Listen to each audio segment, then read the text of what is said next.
ప్రభుత్వ భూములను ప్రజా అవసరాల మేరకు వాడాలే తప్ప పార్టీ కార్యాలయాలకు నిర్మించుకోవడం ఏమాత్రం తగదని కడప ఎమ్మెల్యే మాధవిరెడ్డి తెలిపారు. కడప నగర శివార్లలో నిర్మించిన వైసీపీ కార్యాలయాన్ని ఆమె పరిశీలించారు. బాధ్యత మనందరి మీద ఉంది. ఈ 5 సంవత్సరాల్లో ప్రతి ఒక్క సామాన్యుడికి హక్కు ఉంది. ఈ ప్రభుత్వ భూముల మీద ప్రజలకు అవసరమయ్యే విధంగా ఈ భూములు వాడాలి. ఒక హాస్పిటల్కో కానీ, ఒక గవర్నమెంట్ ఆఫీస్కో కానీ, ఒక చారిటబుల్ ట్రస్ట్కో కానీ వాడాలి. కానీ ఇలా ప్రతి ఒక్క భూమిని ఒక పార్టీ హస్తగతం చేసుకొని, అన్యాక్రాంతం చేసుకొని వాళ్ళ పార్టీ ఆఫీసులకి కట్టుకుంది. ఇది చూస్తే, ఈ బిల్డింగ్లో చూస్తే లోపల బెడ్రూములు, కిచెన్లు అన్నీ కట్టుకున్నారు. నాకు అర్థమైంది ఏంటంటే వాళ్ళు ప్రతి ఒక్క ఊరిలో వాళ్ళు ఉండడానికి గెస్ట్ హౌస్లు కట్టుకున్నారు.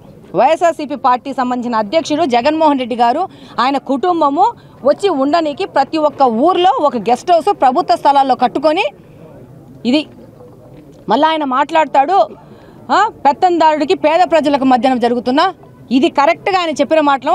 జగన్మోహన్ రెడ్డి గారు అనే పెత్తందారుడు ఆంధ్రప్రదేశ్ని ఏమి చేశాడు అనేది ఈరోజు ప్రతి ఒక్కరికి తెలుస్తూ ఉంది. డెఫినెట్గా కార్పొరేషన్ వాళ్ళు దీని మీద యాక్షన్ తీసుకోవడం జరుగుతుంది. ప్రభుత్వం కూడా అనుగుణంగా పనిచేయడం జరుగుతుంది. ఇలా ఆంధ్రప్రదేశ్లో జరిగిన అన్యాక్రాంతమైన ప్రతి ఒక్క దాని మీద ఒక సొల్యూషన్ వెతికి ప్రజలకు సేవ చేసే విధంగా ప్రభుత్వం వెళ్తుందని తెలియజేస్తున్నాం. పేద ప్రజల కోసం ఒక సెంటు భూమి అక్రమ నిర్మాణం ఎక్కడన్నా రేకుల షెడ్ వేసుకుంటే ఇమీడియట్గా మున్సిపల్ అధికారులు పోయి ఆ రేకుల షెడ్ను కొట్టేస్తారు. అంటే పేదవాడు మాత్రం పేదవాడుగానే ఉండాలా, బతకూడదు. ఇటువంటి అక్రమ నిర్మాణాన్ని చేస్తుంటే అధికారులు చోద్యం చూస్తున్నారా? దీన్ని అనుమతించిన అధికారులను, ఇన్ని రోజులు చేసిన అధికారుల మీద కూడా చర్యలు ఉంటాయి. పక్కన ప్రభుత్వ భూములు ఉన్నాయి.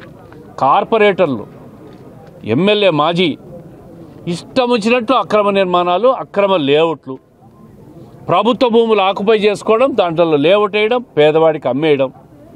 ఈరోజు చెప్తున్నా, కడప నగర ప్రజలకు అందరూ విజ్ఞప్తి చేస్తూ ఉండా, ఎక్కడైతే వీళ్ళు అక్రమ లేఅవుట్లు వేసినారో, ఆ అక్రమ లేఅవుట్లలో మీరు కొన్నారో దయచేసి మీరు తెలుసుకోండి.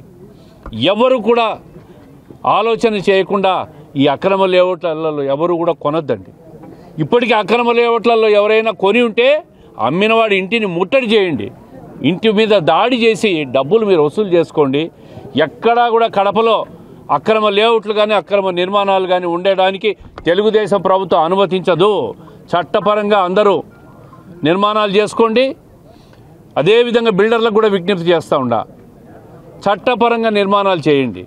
మీరు ఎంత రేట్లు కావాలంటే అంత రేట్లు అమ్ముకోండి, వ్యాపారాలు మీరు చేసుకోండి. కానీ అక్రమ నిర్మాణాలు చేసి అమాయకులకు అమ్మి వాళ్ళని ఇబ్బంది పెట్టి నష్టపోయే విధంగా చేయొద్దని చెప్పి విజ్ఞప్తి చేస్తూ, ఈ అక్రమ నిర్మాణాలపైన, అక్రమ లేఅవుట్లపైన పూర్తి స్థాయి విచారణ జిల్లా కలెక్టర్ను ఒక స్పెషల్ ఆర్డీఓ అనేసి కడపంతా కూడా తనిఖీ చేసి దాని మీద రిపోర్ట్ సబ్మిట్ చేసి చర్యలు తీసుకోమని చెప్పి మేము డిమాండ్ చేస్తాం.